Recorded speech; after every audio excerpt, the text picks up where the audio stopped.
자, 그럼 이제 트럼프 대통령의 트윗을 한번 볼게요. 드디어 이제 요 트윗이 제가 봤을 때는 트럼프 대통령 이번 한 주 아주 가장 강력했던 트윗인데요. 보시면은 트럼프 대통령이 뭐라고 했냐면요. 우리 달러가 너무 강하다. 트럼프 대통령은 이날 이제 트위터에서 우리 달러가 너무 강하고 연준은 짧은 기간 내 금리를 최소 100bp 내려야 된다. 100bp란 말은 즉 1%를 내려야 된다는 거거든요. 그러면 이제 시청자 퀴즈의 정답이 되겠죠. 이게 산수반하면 되니까. 예, 100bp가 1%. 자, 그럼 약간의 양적 완화도 함께 해야 된다. 심지어, 그러니까 트럼프 대통령은 금리도 내리는데 양적 완화까지 해야 돼. QE까지. 야, 이분 대단하신 분이에요. 일단. 네, 진짜 너무 세요. 그러니까 모든 인생을 이렇게 사신 것 같아요. 항상 세게 가고 좀 걷어들이고. 북한보다 더 센 것 같아요. 네, 맞아요. 네, 그리고 이제 만약 그렇게 된다면 우리 경제 훨씬 나아지고 생경제 빠르게 개선될 거고 이제 이러면서 미 연준은 이제 공격을 시작합니다. 제롬파의 연준 비전은 끔찍할 정도로 이렇게 제가 테러블 이렇게 좀 보려고 그랬는데 저 영어는 이렇게 나중에 보시면 됩니다. 자, 그러면 끔찍할 정도로 부족한데 우리 경제 매우 튼튼하다. 나 때문에 튼튼해졌고 파월은 끔찍하다. 뭐 이런 얘기예요. 그럼에도 민주당은 내년 대선을 위해서 경제가 나빠진다. 이런 얘기를 하고 다닌다. 너무 이기적이다. 자, 이런 얘기를 했는데 자, 이제 잭슨홀 미팅 얼마 안 남았습니다. 이 트윗으로 이제 파월 의장이 강한 비둘기파 코멘트를 하느냐 아니냐 하는 것도 웃겨요. 들어서 막 뭐라 하니까 여기서 네 알겠습니다 하면서 하는 게 더 웃기거든요. 할 것인지 아니면 각 시나리오별로 이제 해외 선물 상품 투자 전략을 좀 알아보면 좋은데 이게 저는 어떤 생각이 드냐면 이제는 혹시 둘이 짜고 치는 게 아닐까. 트럼프 대통령 파월 의장하고 이게 뒤에서 모종에 나도 엄청 너한테 뭐라 할까 넌 막 아닌 척해 아닌 척 하는데 나중에 이렇게 도와줘야 돼 뭐 이런 게 이미 다 준비되어 있는 게 아닌가 할 정도로 정말 세게 공격하고 있어서 이게 잭슨홀 미팅에 과연 이게 영향을 줄지 사실 예전에 잭슨홀 미팅에서 예전에 버냉키 의장이 QE 양적 완화 발표한 적도 있고 그 다음에 뭐 드라기 총재도 거기서 양적 완화 얘기해가지고 시장 두 분 다 아주 그냥 크게 움직이게 만들었던 분들이라 과연 이번에도 그런 미팅이 있을까? 뭐 일각에서 소문난 잔치에 먹을 거 없다는 얘기도 있거든요. 네, 먼저 이번에 선제스타님 먼저. 네. 자, 각 시나리오별로 이 해외 상품 투자 전략을 앞으로 좀 어떻게 보면 좋을까요? 뭐 비둘기파적인 얘기를 했을 때나 아니면 뭐 아닐 때나 뭐 이렇게 어떻게 보고 계신지 한번 의견을 좀 듣고 싶습니다. 네, 뭐 일반적으로 알듯이 뭐 비둘기파적인 매파적인 발언 자체의 방향성은 일반적으로 아실 거라고 봅니다. 근데 뭐 이렇습니다. 제 의견은. 지금 어차피 계속 저번에 나왔을 때부터 방어적인 이슈다 이렇게 말씀드렸는데 뭐 차트 한번 볼까요? 트럼프는 보면 지금 지수를 올려놓고 싶어 하는 거죠. 그래야지 맞아요. 이제 맞아요. 얘네들 혼조세에서 올려놓기 시작을 하면 걔네들은 강력한 지지력이 될 거기 때문에 그걸 올려놓고 싶은 거죠. 네. 그래서 우리들이 볼 때는 굉장한 억지를 부리고 있는 것처럼 보이는 거고요. 저도 그 포인트는 왜 보냐면 그 그렇죠. 3대 미국 은행들하고 전화 통화하는 네. 게 걔네들 좋은 거 해주려고 하는 거거든요. 그럼 지수 올라가는 게 좋거든요, 걔네들은. 네, 그렇죠. 네, 계속해 주십시오. 그래서 뭐 지수를 방어하고자 함일 거고 그다음에 뭐 재선과 여러 가지 그 목적성이 있겠죠. 하지만 시장은 실제적으로 중심 보합에 들어서 있죠. 저번에 제가 한번 말씀드린 게 있을 겁니다. 금리 인하에 대한 이야기가 나올 때 저한테 질문을 한번 하셨죠. 네. 위안화에 대한 거. 네. 제가 그때 그렇게 말씀드렸습니다. 차트를 한번 보시면요.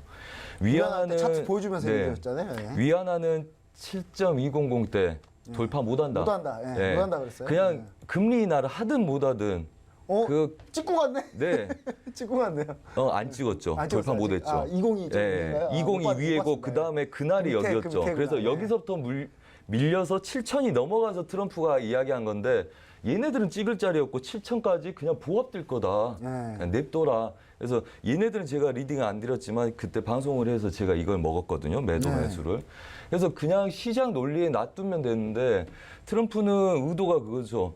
방금 전에 말씀드렸다시피 여러 가지 목적성에 의해서 지수 지지력을 만들어 놓기 위함이고 그다음에 양적 완화를 실시하는 이유는 방어적인 책략입니다. 어차피 글로벌 경기 자체가 안 좋을 것 같기 때문에 지수를 내려왔을 때 떠받드는 건데 제 개인적으로 지극히 주관적인 생각은 이렇습니다. 지수가 많이 올라가게 되면 그만큼 차익이 나오게 됩니다. 그래서 여기서 노는 아이들은 추가적으로 갈 거에 대한 기대감을 가질 수 있으나 얘네들이 더 올라간다 하면 그걸 계속 들고 있기보다는 일부 차익이 나오고 그 차익 때문에 큰 매도 눌림 실현이 있을 수 있는 거죠. 한마디로 저번에 금리 인하 결정을 한 시점부터 바로 매도가 쏟아졌던 것처럼요. 그래서 우리가 그 전날부터 잡았는데 밀림 없이 그대로 큰 수익을 줬던 것처럼. 그래서 아예 굉장한 강력한 이슈로 8천 뭐 나스닥 기준으로 8천 지수를 올려놔서 지금 혼조세 뜨는 저항을 지지력으로 만들기 위함인데 뭐 파월 의장 입장에서는 뭐 그럴 거라고 봅니다. 뭐 트럼프 압박은 계속 되겠지만 뭐 파월 의장, 방 의장 입장에서 경제 지표를 지속적으로 보고 그다음에 만약에 경기가 안 좋아지거나 지수가 안 좋아지면 충분히 우리가 보완할 능력을 갖고 있기 때문에 우리가 대처를 하겠다. 걱정하지 마라. 이 정도의 온건한 발언 정도를 예상을 하고 보고 있고요. 그래서 뭐 지수 기준으로 뭐 7,800 지수부터 뭐 전반적으로 7,500 지수까지 그 구간들 혼조세를 보는 게 낫겠다. 그래서 한마디로 뭐 그냥 러프하게 보자면요. 이 구간들 뭐 7,900을 넘어가서 8,000 넘어가는 걸 보지 않고 그다음에 아래 구간을 바로 깨는 거 보지 않고 이 구간에서의 수렴 보합의 혼조세 양상을 띠는 걸 당분간 보시는 게 낫겠다. 소문난 자체 먹을 거 없을 가능성이 높다. 네네, 그 이야기죠. 네, 알겠습니다. 일단은 뭐 사실 그렇게 될 가능성도 있고 왜냐하면 여기서 트럼프 대통령 발언에 파월 의장이 약간 좀 부안해동하면 나중에 진짜 미국 경기 안 좋을 때 금리 내릴 여력이 없을 것 같아요. 미리 내리면. 그래서 그런 것도 좀 있는데 우리 야신김동 대표님 어떤 생각 가지고 계신지 한번. 아니 뭐 지금 뭐 이 재미있는 뉴스는 아니고요. 그래서 뭐 어차피 같은 얘기 반복하는 그런 뭐 입에 발린 소리보다는 뭐 간단하게 여러분들도 아시다시피 강한 비둘기파적인 발언이 나온다면 일시적으로라도 시장의 호재로 작용할 와, 그러면서 이제 올라야죠. 그렇죠. 뭐 하루 이틀 정도에 그렇지만 이게 지금 트럼프가 주장하는 거하고는 지금 엇박자가 많이 나는 부분이거든요. 지금 지표 좋고 뭐 소비 좋고 뭐 경기 좋다 그러는데 왜 금리 인하를 맞아요. 시키려고 그러니까 이유는 이제 금리 인하는 반대로? 경기가 안 좋아야 되는데 안 좋아야지 금리 인하를 하는데 자꾸 금리를 왜 그러니까 무역 전쟁에서 때문에 금리 인하를 해야 되나 이게 명분이 없잖아요. 이게 그러니까 지금 어거지 쓰는 건 오히려 북한보다도 더하다. 저는 이런 생각이 바람끝 들어서. 저술 플러스 어거지. 그래서 지금 뭐 만약에 그 잭슨홀 미팅에서 강한 비둘기파적인 코멘트가 나온다면 여러분들 그 시장 자체에 미치는 영향은 당장에 또 환호성이 나오겠죠. 하지만 또 그 반대의 경우라면 실망 매물 나온다는 게 뭐 기본 상식이고요. 그래서 이 부분은 왈가왈부할 필요성은 없다라고 봐요. 그래서 내일까지 22일이니까 내일까지 그 부분 잘 관망하셨다가 얘기 나오면 그때 뭐 좀 그때 보고. 해도 늦지 않지. 지금 이게 뭐 아니면 돈데 그 부분을 가지고 여러분들이 베팅하는 자체는 좀 위험스럽다. 뭐 이 부분으로 마감하겠습니다. 네, 알겠습니다. 일단 전략 자체를 지금 굳이 들어가서 불안에 떨 필요는 없다. 예, 지금 불안해요, 저희가 지금. 두 분이 지금 이제 포지션 들어간 상태에서 해외선물 포지션 들어간 상태에서 오셔가지고 두 분은 방송할 때 참 불안하거든요. 예, 이런 느낌입니다. 두 발 뻗고 좀 당분간 자자. 예, 두 발 뻗고 자도 좋은 거다. 이렇게 좀 얘기를 좀 해주셨고 서재 스타님은 일단 어느 정도 좀 약간 그래도 온건한 발언 정도가 나올 가능성이 높다. 왜냐하면 미연준 위원도 중에 두 명이 또 반대라서 지금 소수견 깡그리 무시하고 갑자기 자기 이렇게 할 수도 없거든요, 사실. 그래서 약간 시장의 방향은 어느 정도 정해지지 않나. 그래서 재미없는 잭슨홀 미팅이 나오지 않을까. 뭐 이런 생각도 좀 저도 해봅니다. 자, 그럼 마지막 이슈 코멘트가 있습니다. 트럼프 트윗 중에요. 몇 개는 도저히 못 올릴 것 같아서 제가 트럼프 트윗 요 강력한 부분 하나만 좀 보여드렸고요. 마지막은 이제 제가 좀 이제 유럽 쪽으로 눈을 한번 돌리겠습니다. 유럽 보시면은 자 지금 이탈리아가 문제죠. 물론 영국도 문제인데 이탈리아도 문제입니다. 자 이탈리아 주세페 콘테 이탈리아 총리가 총리직을 겨우 물러났습니다. 이탈리아 극우 포퓰리즘 연정이었죠. 이쪽이 연정이었는데 출마 14개월 만에 종료를 했는데요.